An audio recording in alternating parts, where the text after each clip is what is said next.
Bienvenue à toi dans cette vidéo qui est vraiment fondamentale. On aborde aujourd'hui le sujet de ta propre liberté. C'est super important, mais c'est important et en fait, c'est comme si on savait tout déjà de la liberté, sauf que concrètement, on ne sait pas garder notre propre liberté. On a peur de perdre sa liberté lorsqu'on part en couple. Lorsque tu rencontres quelqu'un, tu dis, ben là maintenant, moi je suis célibataire, je fais ce que je veux, je demande compte à personne et concrètement, ben, moi ça me gêne pas en fait de conserver cette liberté-là. Et si je fais re-rentrer quelqu'un dans ma vie, j'ai un peu peur de perdre cette liberté-là.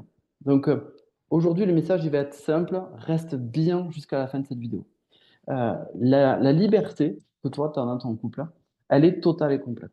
Elle est totale et complète. Et tu vois, quand on le dit, c'est possible qu'il y ait une partie de toi à l'intérieur qui n'y croit pas, qui ne croit pas que cette liberté-là, en fait, tu puisses réellement la garder.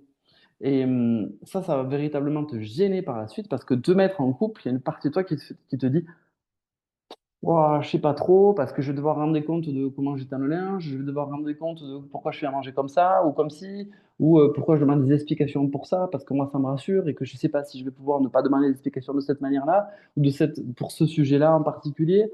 Euh, pour fonctionner à deux, ben, ça veut dire qu'on va tout partager, la cuisine, faire les comptes, entretenir la maison. Donc, est-ce que véritablement on va pouvoir se retrouver sur tous les domaines? Et est-ce que véritablement j'ai envie, moi, d'aller créer des petites érosions avec mon partenaire alors que là je suis bien? Là, j'ai pas d'érosion, ça frotte nulle part, ça glisse, c'est génial.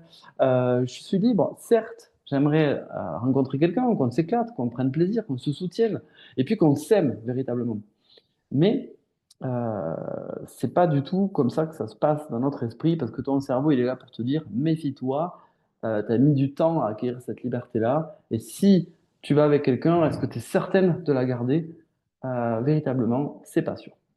Alors, c'est exactement ce qu'on va voir aujourd'hui, parce que beaucoup trop de femmes et beaucoup de mamans solo ont souffert, ont vraiment galéré en se séparant. Tu te retrouves toute seule, tu assumes tout. De toute façon, tu prends tout de face, même que ce soit toi qui veuille te séparer. Il n'empêche que le quotidien, il est lourd. Le quotidien, c'est pesant. Et puis, il faut être là pour les pitchous aussi, il faut être hyper dispo. Et à la fois, c'est eux qui te maintiennent dans une super énergie, parce que eux, concrètement, ils sont reliés à la vie, ils ne sont pas reliés à tous les problèmes. Mais en même temps, il faut assumer, il faut assurer, et ça fait du poids sur les épaules. Et ça prend de l'espace dans la tête. Parce que avant, ben en fait, quand tu t'es séparé, c'est que tu n'y arrivais pas complètement à deux, mais quand même, tu étais deux. Maintenant, ben, il faut que tu y arrives de toute manière toute seule. Le défi continue. En même temps, au niveau émotionnel, c'est assez difficile pour toi parce que de se retrouver toute seule et de se mettre en posture de séparation, ben, tu peux avoir le sentiment que c'est un échec, que tu as fait tout ça pour rien, que tu repars à zéro dans ta vie. Et si tu veux, ça vient rajouter sur mais t'as pas le droit de t'arrêter. T'as pas le droit de pleurer. En fait, il faut continuer. Et ça, c'est difficile. Le moment où tu as envie de lâcher, tu as envie de pleurer, t'as tes enfants qui débarquent, tu sais, qui te font une demande sur un truc, mais, mais de la vie qui a strictement rien à voir et qui te ramène ici, là, tu vois. Toi, tu t'en vas loin dans tes problèmes. Tu t'en vas loin dans tes tracas. Dans tout ce que tu te racontes, tu te fais mal. Et tu pars loin à ce niveau-là. Donc, c'est hyper important de véritablement avoir conscience de ce qu'on va partager là aujourd'hui. Garder sa liberté, c'est à aucun moment optionnel. C'est nécessaire. Sauf que ton focus, c'est pas être libre. Ton focus, c'est être aimé. Même quelqu'un qui est au clair par rapport à cette notion-là, son focus, c'est quand même d'être aimé. Et, et on peut s'y perdre, en fait. On est des animaux qui fonctionnent à l'amour avec la conscience de lui-même. Et donc, ça suppose véritablement d'avoir tout ce niveau-là de conscience et d'avoir conscience de quelque chose en particulier. C'est ce qu'on va voir ici dans cette vidéo. Reste jusqu'au bout. Tout ce que vient rajouter le quotidien, tous les défis que ramène le quotidien, le défi financier, en fait, la vie ne cesse d'augmenter, le rapport à la vie ne cesse d'augmenter, l'inflation vient vraiment taper dans tous les caddies, et on voit bien qu'en fait, on sort du supermarché et t'es même pas à mi-caddie que déjà tu es entre 150 et 200 euros. Alors qu'à une époque, je parle un peu comme un vieux, mais c'est pas grave, ben en fait, à mi-caddie, tu étais entre 60 et 100 euros, quoi. Donc là, ça a quasiment doublé.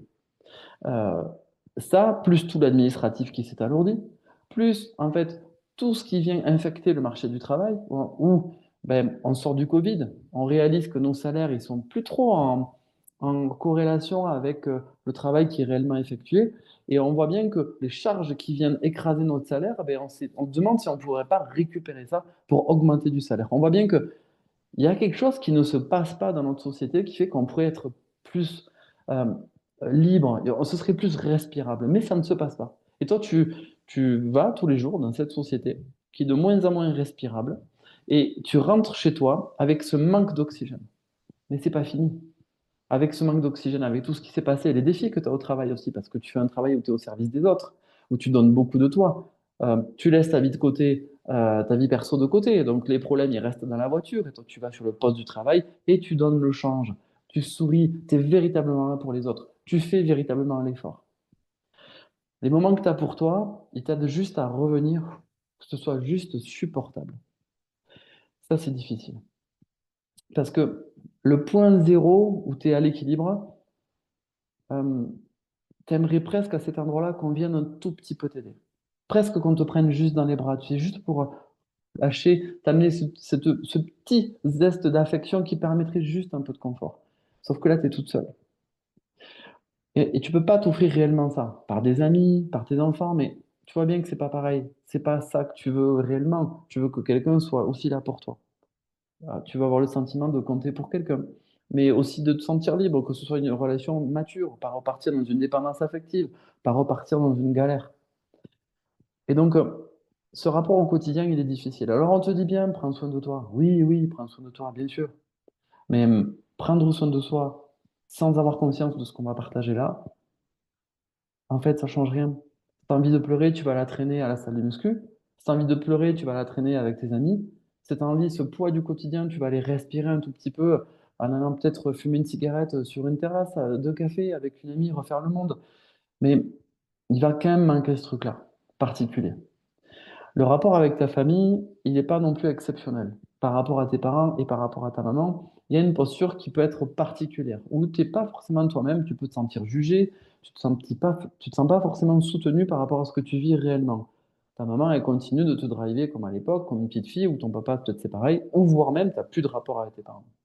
Et si tu veux, ça c'est aussi des fois un peu souffrant parce qu'on se sent vraiment seul. C'est là où on se sent seul, véritablement. Comment est-ce qu'on sort de cette solitude-là?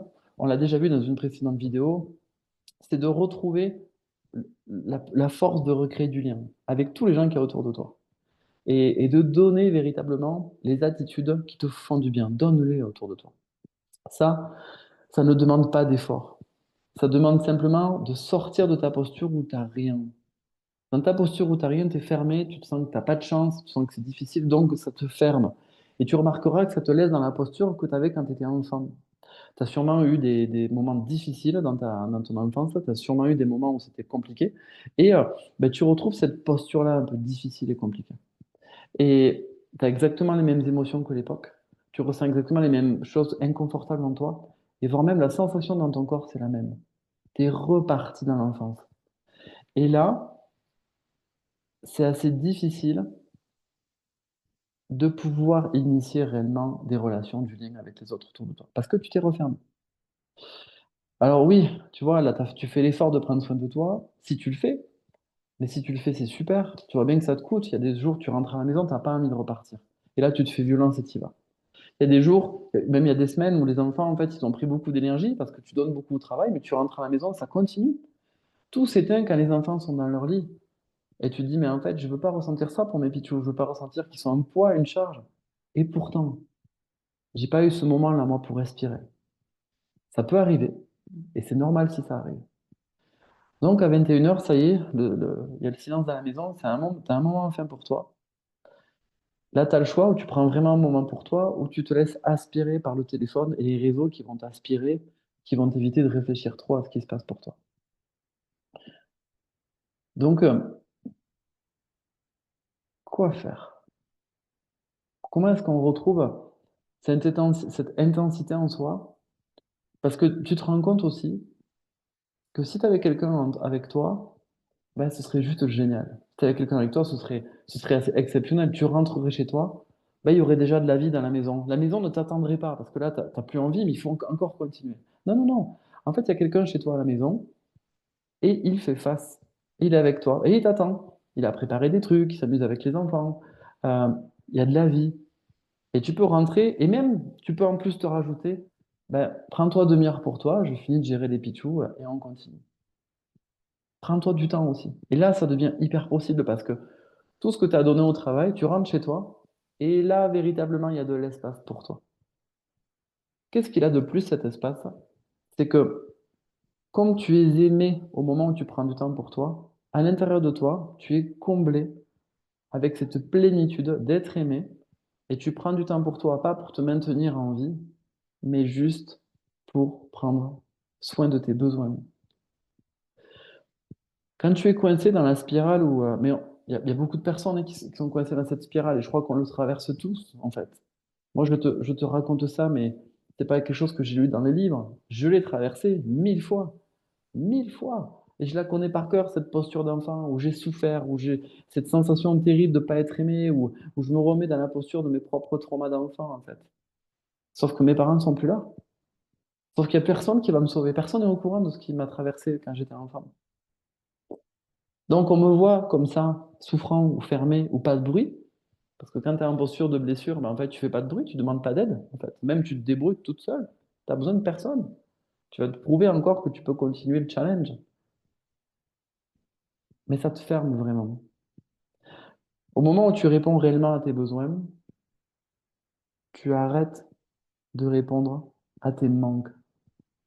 Et tant que tu réponds à ce qui te manque, ben en fait tu te retrouves comme une souris à courir dans une roue et la roue s'arrêtera jamais. Et des fois, tu vas trébucher, tu vas tomber. Des fois, tu vas te fatiguer. Et tu vas te dire, allez, il faut pas que je lâche, on continue. Sauf que tu vas à l'épuisement.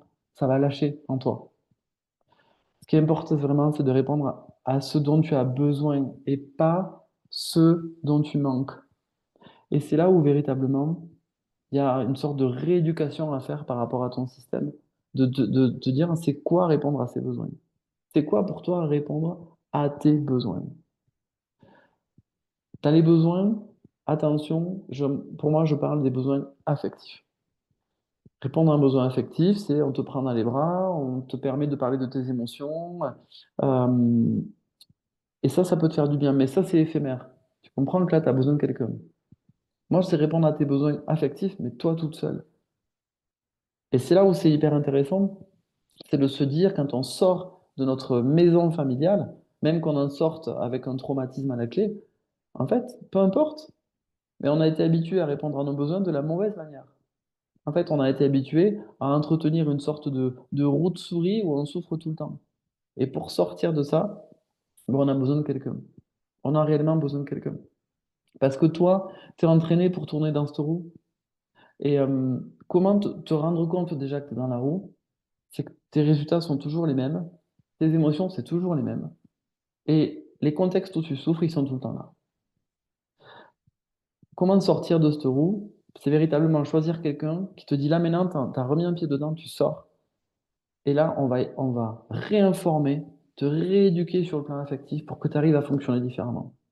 Sans ça, tu vas passer d'une stratégie à l'autre, tu vas te faire violence pendant 15 jours, te faire belle, te faire l'effort d'aller vers des gens, mais tu verras, ce seront toujours des gens qui vont te remettre dans les contextes où tu souffres. C'est des hommes qui vont venir courir dans la roue avec toi. Minimum.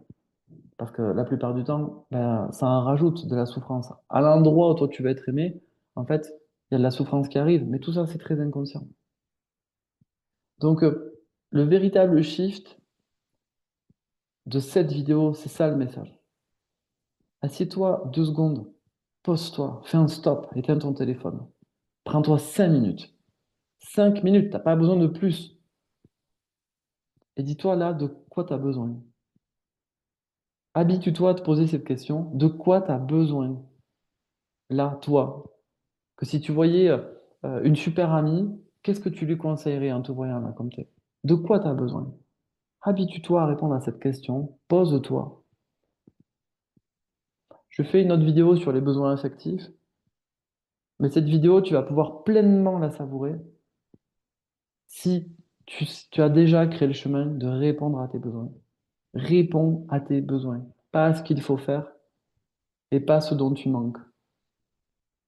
Si tu réponds toujours à tes manques, eh ben là, concrètement, tu vas courir après quelque chose que tu as l'impression que tu as pas et tu vas toujours être malheureuse. C'est la souris dans la roue. Si tu réponds toujours à ce dont tu as envie, ça répond aussi, ton cerveau te dit, il faudrait faire comme ça, j'ai envie de faire comme ça. Mais lui, son but, c'est que ton entraînement, il dure, il dure, il dure. Parce que quand tu t'es sorti de contexte souffrant, lui, il sait que tu peux ressortir en vie de ça. Ah, il va te donner envie d'y retourner, de t'y remettre. Sans arrêt.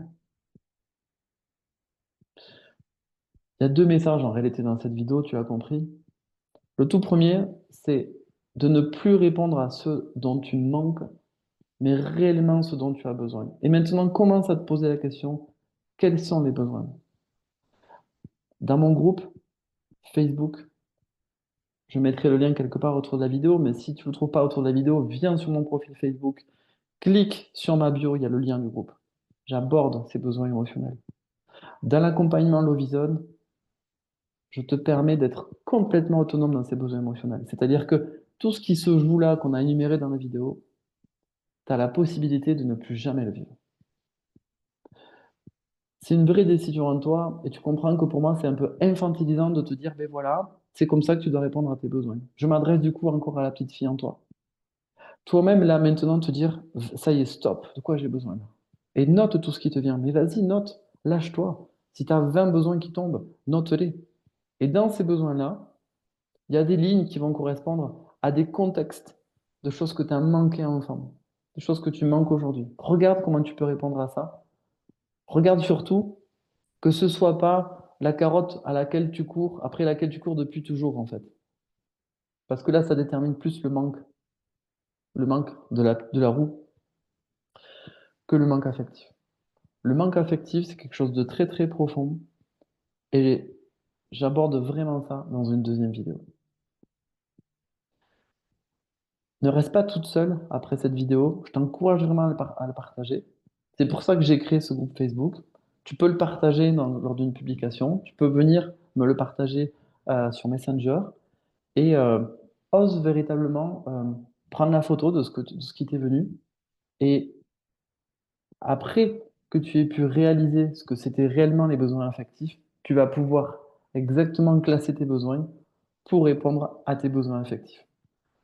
Je te remercie du temps que tu as pris pour cette vidéo. J'espère que maintenant tu vas te prendre ces 5 minutes et fais simplement cet exercice. Prends bien soin de toi et je te dis à tout bientôt.